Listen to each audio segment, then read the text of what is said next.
Pô, boa noite. Boa Me chamo noite. Elton. E assim, dando esse enredo, né, de que o Senhor dos Anéis, o mundo do Senhor dos Anéis, né, é interessante a forma que ele entrou, porque, pegando a deixa do Guardião, né, ele entrou na minha vida como uma fonte da minha conversão, né.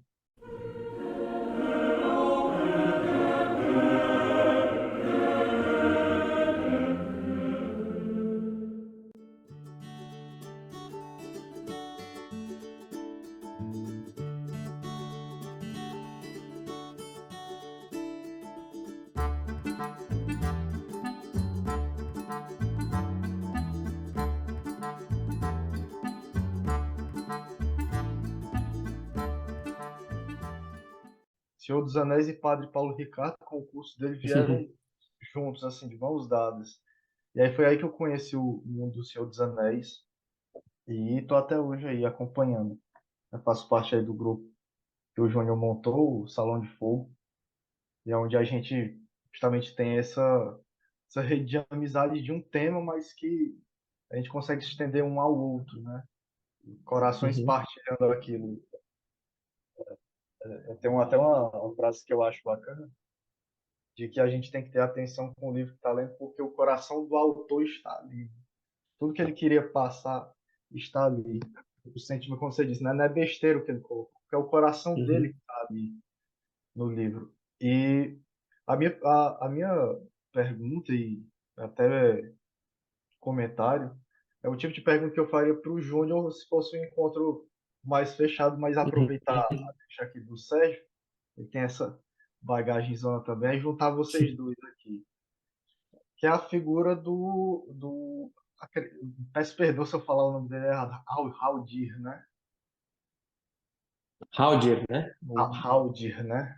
Pronto. Uhum, É, a figura dele, que nos filmes, de modo especial As Duas Torres, ele é bastante usado. Ele aparece bastante. E no livro, na parte das Duas Torres, sobretudo na Batalha do Abismo de Helm, ele não está lá, ele não aparece. uhum, E eu achei interessante essa mudança foi feita no filme, porque até nessa mudança eu consegui enxergar algo que eu posso aplicar. Que, por exemplo, o fato de ele ter aparecido lá no filme seria uma espécie de presença da resposta do Elrond e da Galadriel de não ficarem de braços cruzados e ajudarem os homens de algum modo. E uhum, eu consigo enxergar, de certo modo, de que é como se a Galadriel, espelhando essa figura da Virgem Maria, tivesse dado ordem aos seus anjos e ajudado os homens naquela ocasião contra o mal. Se esse tipo de aplicabilidade, ou mesmo a figura do Aldi, se existe alguma razão pela qual nos livros ele não foi mencionado, né? Nas Duas uhum. Torres. A minha dúvida seria nisso. No livro, o Haldir, se eu não me engano, ele é só o guardião das fronteiras de Lothlórien. Ele tem até Hum. o irmão dele, acho que é Rúmil, e tem um outro irmão também. Eles cuidam ali e tal, e a função dele no livro é só levar a sociedade, né? Ele venda eles e leva lá para Caras-Galadon, lá que é a capital do reino de Lórien. Só que acho que aí vem a questão da condensamento do filme, né? Que não tinha como o Peter Jackson mostrar tudo que está no livro. Então acho que ele, não, vou mostrar os elfos aqui que vai ficar tipo assim um reflexo da batalha da última aliança, né? Que foi a última aliança de elfos e homens, aquela que mostra no começo do filme. Eu acho que ele quis criar um negócio mais épico e também condensar a história. Mas no livro, e a gente vai ficar sabendo isso só lá pro final, eu vou dar um spoilerzinho para vocês aqui que a Guerra do Anel não teve só aquelas batalhas que a gente vê as principais lá. Lothlórien também foi atacada, salvo engano, 3 vezes pelas forças do Sauron. Então, se Lothlórien foi atacada, naturalmente o Haldir lutou nessa batalha, que não tem detalhe algum dela, entendeu? Então, isso é mencionado. Então, teve a batalha principal, né, que foi em Gondor ali, né, quando eles estavam descendo. Aí teve Rohan, teve Gondor, ali diante dos portões negros, do portão negro de Mordor, mas teve essa batalha em Lothlórien, salvo engano, teve em Treva Mata também, né, na Floresta das Trevas.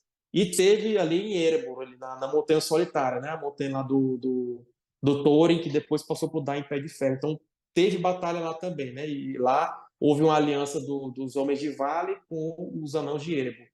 Então, teve essas outras guerras, né? Teve essas outras batalhas, que no livro não mostra. No livro dá a impressão que foi só aquela guerra principal. Então, assim, supõe-se que o Haldir, né, tenha lutado nessas batalhas de Lothlórien, né? Que onde eles conseguiram vencer as forças do Sauron ali também. Mas é uma visão interessante também, porque a que tu colocou, né? Porque a Galadriel, realmente, ela sempre que ela, apesar dela ser vista assim pelos Cavaleiros de Rohan como uma espécie de uma feiticeira, né? Lá no meio da floresta e tal, mas é porque é um reino muito furtivo, né? Ali não era qualquer um que podia entrar e às vezes a pessoa se perdia por ali, mas é porque era pela própria proteção dela e do povo dela. E realmente, ela sempre que ela pôde, ela ajudou. Inclusive, no passado distante, ali mais para meados da Terceira Era, né? O Senhor dos Anéis trata do final, mas no meados da Era ali, antes de haver os Cavaleiros de Rohan, ela chegou a ajudar os antepassados deles, quando eles desceram do norte para ajudar Gondor. Então, ela criou uma espécie de névoa por onde eles passaram, e tudo isso estava nos Contos Inacabados, né? Então, ela sempre teve esse papel também de ajudar os homens, né? Assim como os elfos, né? Que é o povo dela. Então, tem realmente isso aí, né? Tem.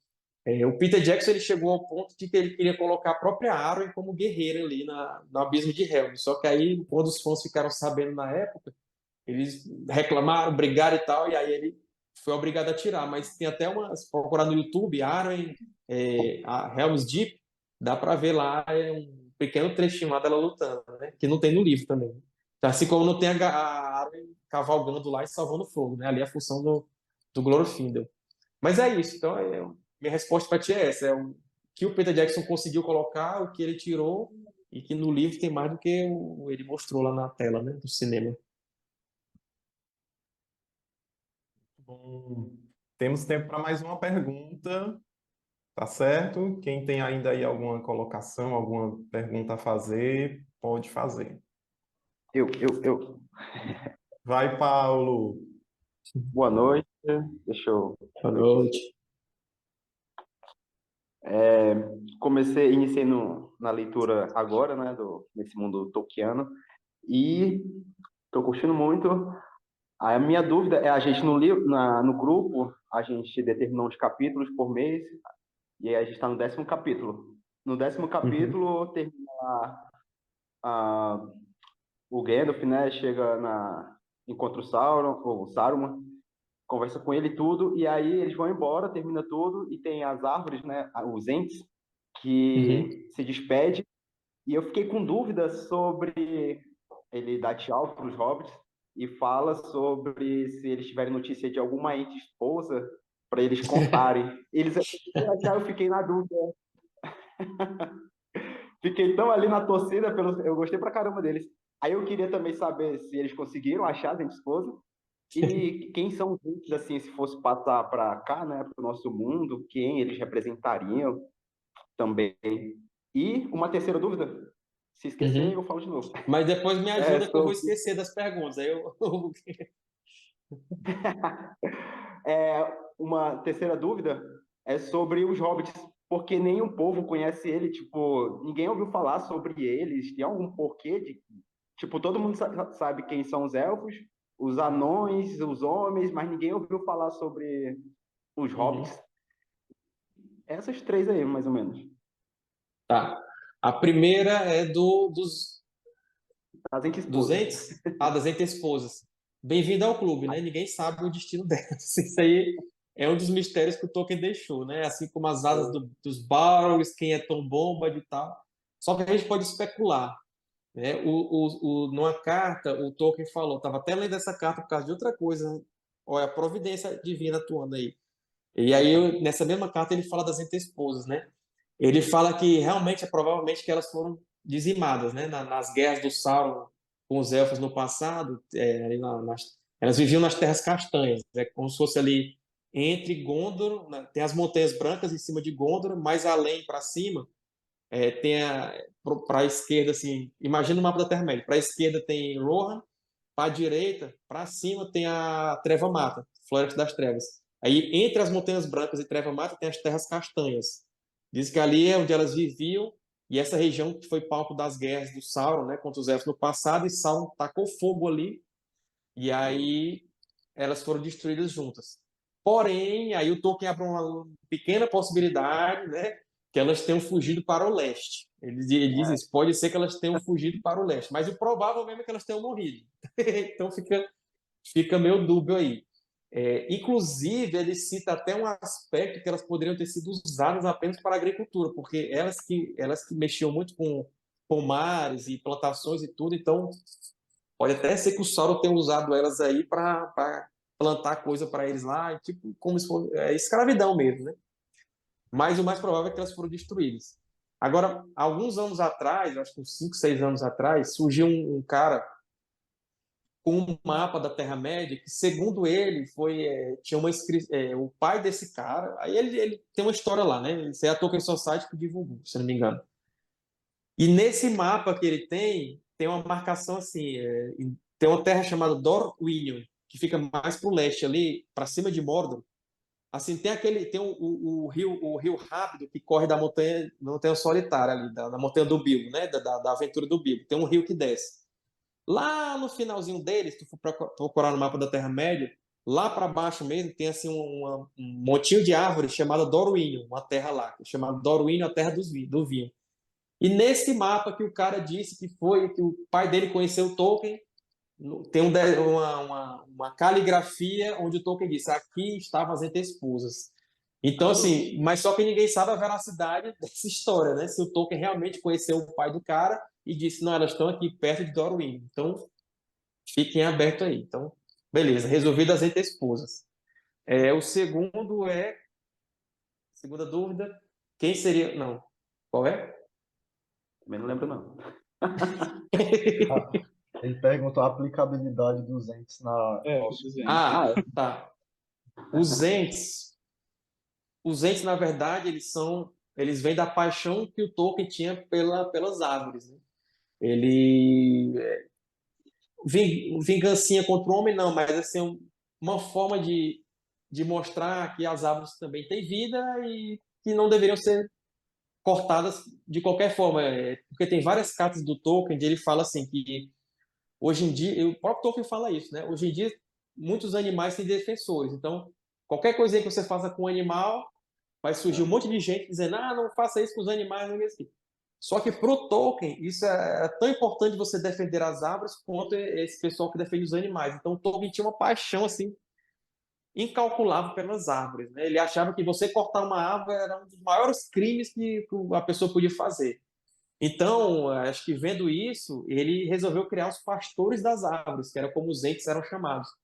E aí ele quer mostrar isso na obra, né? A importância de você não cortar as árvores simplesmente por cortar, porque assim como lá na história, quando Saruman estava destruindo as árvores e estava diminuindo o Fangorn e tudo mais, os entes, por mais dormentes que eles pudessem parecer, teve uma hora que eles, né? Opa, peraí, vamos fazer um entebate aqui, vamos decidir o que a gente vai fazer, qual é o nosso papel nessa guerra. E aí, quando eles decidem atuar, meu amigo, é lá o que tu falou, né? A Isengard fica toda destruída, papapá, o Saruman é destronado dali e tudo mais. Então, eu acho que o Tolkien quer dizer o seguinte: não destrua as árvores, deixa as bichinhas lá, né? Deixa lá, elas são, né? Tanta coisa boa que elas trazem pra gente. E se a gente continuar destruindo do jeito que tá, olha só o que é que eles fizeram com o Saruman lá, o que é que elas fizeram com o Isengard. Não deixa o nosso planetinha aqui, não vamos destruir por destruir, né? Então, assim, não é essa ecologia que a gente tem hoje, mas é uma forma que o Tolkien encontrou de dizer: olha, proteja a natureza, né? Sem essas paixões militantes e tudo mais, né? Mas proteja a natureza, não vamos cortar por cortar, vamos valorizar o que a gente tem. É uma coisa que o Tolkien sempre teve, ele disse que os anos mais felizes da vida dele foi quando ele viveu na parte rural de Birmingham, lá na Inglaterra, quando ele era criança, porque era uma zona rural, vivia solto ali no mato, nas florestas e tudo. E uma coisa que marcou muito ele, que Birmingham, na época, foi uma das regiões mais desenvolvidas ali da industrialização da Inglaterra. Então, ele ficou altamente chateado com isso, quando começaram a cortar estradas, né? Cortar florestas para fazer estradas, questão do motor a vapor, trens passando, poluição, prédios de tijolos, tudo isso deixou ele perturbado lá com o que estava acontecendo. Então, é uma forma do Tolkien ambientalista, né, digamos assim. Então, foi a forma como ele encontrou de mostrar isso na obra dele. Foi colocando os entes, né, os pastores das árvores. Eu entendo assim, que se você fizer parecido com o que eles fizeram lá, e a É, natureza vai dar um jeito assim de se vingar de nós, né? Então, é mais ou menos isso aí. muito E a bom. terceira pergunta, qual foi mesmo? Que ninguém sabe quem são os hobbits. Ah, tá. Não, aí tem uma explicação da história dentro da história, né? Porque o Tolkien ele se coloca como tradutor daquela história. Então, de alguma forma, existe um negócio chamado Livro Vermelho do Marco Ocidental, que seria o compêndio que tem a história dos elfos, a história da Guerra do Anel e tudo mais. Que foi um livro que foi sendo traduzido, passado, acrescentado e tal, até chegou na mão do Tolkien e ele, como tradutor, traduziu esse livro. É uma brincadeirinha que ele faz. E esse livro, essa história do Livro Vermelho é uma história elfocêntrica. Ela, ou seja, ela é a partir da visão dos elfos, né? Por quê? Os elfos não se importavam muito com a história dos homens e tal, então o que a gente sabe da história dos homens, da história dos elfos, é apenas um tangenciamento. Por quê? Porque é a partir da visão dos elfos. O que importa ali para o narrador é a história dos elfos. Então, os elfos você tem como eles surgiram, quais as migrações, as línguas que eles falavam, tem tudo, né? Praticamente toda a história dos elfos tem lá. Mas dos homens, não, você só sabe que eles nasceram ali em Rio Dore, aconteceu alguma coisa lá que alguns deles foram para o mal, aí eles tiveram que sair, não sei o quê, e não tem muito detalhe. É por isso, é porque é uma história elfocêntrica.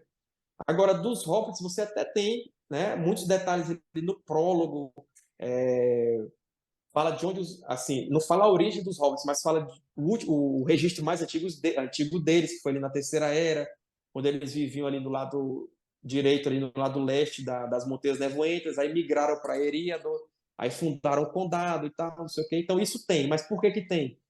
Porque o Livro Vermelho, ele é um compêndio das traduções que o Bilbo começou a fazer das histórias élficas quando ele viveu em Valfenda. Então, assim, você tem uma história que é elfocêntrica, mas ela foi traduzida ali por um hobbit. Então, o que ele pôde colocar da história dos hobbits, do que ele sabia, ele colocou lá. Entendeu? Então, você tem essas pinceladas, mas não tem tudo. Até porque os próprios hobbits tinham momentos mais antigos que eles mesmos não registravam a história deles. Então, não tinha nem como eles saberem de onde eles vieram, né? Então, o máximo que eles tinham era desse período dos dias errantes, ali, que até mostra na série, né? Quando eles estão só viajando ali, meio nômades e tal. E não tem muito mais além disso. Então, é por isso que a gente não vê muito, sim, dos hobbits, porque o registro deles também foi muito escasso. Eles mesmos não registravam muito. Só foi a partir das grandes viagens deles para o leste, para o oeste, onde então eles começaram a fazer os registros deles. Então, inclusive, tem até o registro do condado, que foi quando eles começaram realmente a contar a história deles e tal. O ano 1 foi quando eles viajaram, eles atravessaram a ponte, que seria virar a ponte do Brandenburg, e aí fundaram o condado, e aí ficou o ano 1 do registro do condado. E a partir de então nós sabemos a história deles todas. Mas antes disso, realmente, eles não guardavam o registro. Basicamente é isso. Ótimo. Então, pessoal, estamos aí já no final da nossa mesa redonda. Acho que foi, como eu falei Ah, anteriormente, né? É muita riqueza, é muita coisa que se a gente fosse aprofundar mesmo, né? Só sobre o Tom Bombadil, o que foi falado aí, o Sérgio podia fazer outra mesa redonda aqui só sobre ele, porque o cara é um enigma do começo ao fim, né? de Então, propósito, né? O Tolkien falou que foi de propósito. sim. Então, eu queria agradecer o pessoal que participou conosco, né? O pessoal do grupo de leitura é sempre assim, né? O Paulo tem umas perguntas muito interessantes, né? Que a gente sempre reflete muito, né? Com as perguntas dele. E o pessoal também, os convidados do Sérgio, né? Que receberam o convite pelo Tolkien Talk, pelo Guardião, né? Muito obrigado a presença. Mais um agradecimento especial para ti, Sérgio, pela tua presença, disponibilidade, né? E você compartilhar o seu conhecimento aqui conosco, né? Muito obrigado, viu? Eu agradeço de coração e, se Deus quiser, teremos outras oportunidades por aí, né? De outros Vamos, se Deus encontros. quiser, tamo aí. Quando precisar, a gente arruma um buraquinho na agenda, tamo aí para participar. Obrigado a todos que ouviram essa noite, a quem vai ouvir ainda, né? Que eu até pedi a permissão aí do. Permissão não, perguntei se ele ia gravar mesmo, disse que vai, eu já disse que ia colocar no canal, né? Então, É uma se Deus quiser, honra. vai dar certo. Depois vai me mandar aí, né, Júnior, o vídeo, eu vou colocar lá no Guardião Católico. Eu gosto de colocar essas participações, né, porque às vezes não é todo mundo que pode participar ao vivo, quando a gente está gravando e tal, então fica lá o eterno registro lá no canal, né? Então eu gosto muito de jogar para lá. Então vai estar lá no Guardião Católico, né? Foi muito bom essa noite, é uma das coisas que eu mais gosto de fazer, né? Por isso que eu sempre termino meus vídeos falando, é sempre um prazer falar de Tolkien com vocês, porque realmente é um prazer para mim, né? E participar desse grupo aqui tão ativo, né? O pessoal realmente mostra que gosta, que lê, que está gostando, né? E já estão bem avançados aí na leitura do Senhor dos Anéis, então tem muita coisa ainda para a gente debater. Vocês vão debater entre vocês, depois me chama aí para se eu puder jogar alguma ajudinha aí para vocês, né? Está aí. Então agradeço aí, pessoal. Júnior, o pessoal, tô vendo o comentário aqui do pessoal. Já vamos fechar, tu fala aí como é que, se todo mundo, quem quiser participar do teu grupo, ou se não, se ninguém mais pode participar, se está fechado, né? Então fala aí, né? Vende teu peixe. Então pronto. Então fala aí, eu vou deixar a tua cidade despedida final, eu vou só falar aqui, então, pessoal, muito obrigado pela oportunidade. Quem está aqui assistindo pelo Guardião Católico, né? Deixa o like aí, quem não é inscrito ainda, se inscreve no canal. Aqui embaixo, né, na descrição, vai ter algum momento aí a questão da caridade, então vão lá e vejam quem é que vai ser ajudado aí esse mês, né, no mês que eu estou publicando esse vídeo. Então, obrigado, Júnior, mais uma vez, ao pessoal que participou, o André, o Marcos ou o Paulo que perguntou, né, Marcos, né? O Paulo, Paulo, Mielson, né? Então, obrigado a todos vocês, as meninas aí, os outros rapazes aí que estavam aí no chat, que eu vi participando. Muito obrigado a todos, é sempre um prazer falar de Tolkien e da igreja com vocês. Um abraço. Então, para quem perguntou sobre o grupo de leitura, o Sérgio me marcou na publicação lá do Guardião Católico. Você pode entrar lá no meu perfil, manda um direct, manda o número do telefone, eu adiciono você no nosso grupo de leitura. E aí lá eu vou passando as instruções, a divisão das leituras, né, por mês e as datas dos encontros também. Eu vou passando tudo lá no grupo do WhatsApp. Ok? Sérgio, eu queria que a gente tirasse uma foto. Vamos tirar um printzinho aqui de tela, né, para deixar aqui para o registro do grupo de leitura. Se você está com a sua câmera e pode ligar, né, ligue aí sua câmera, dê aquele seu sorriso élfico. Sorriso Colgate. Para poder a gente registrar. Vamos lá. Mais outra.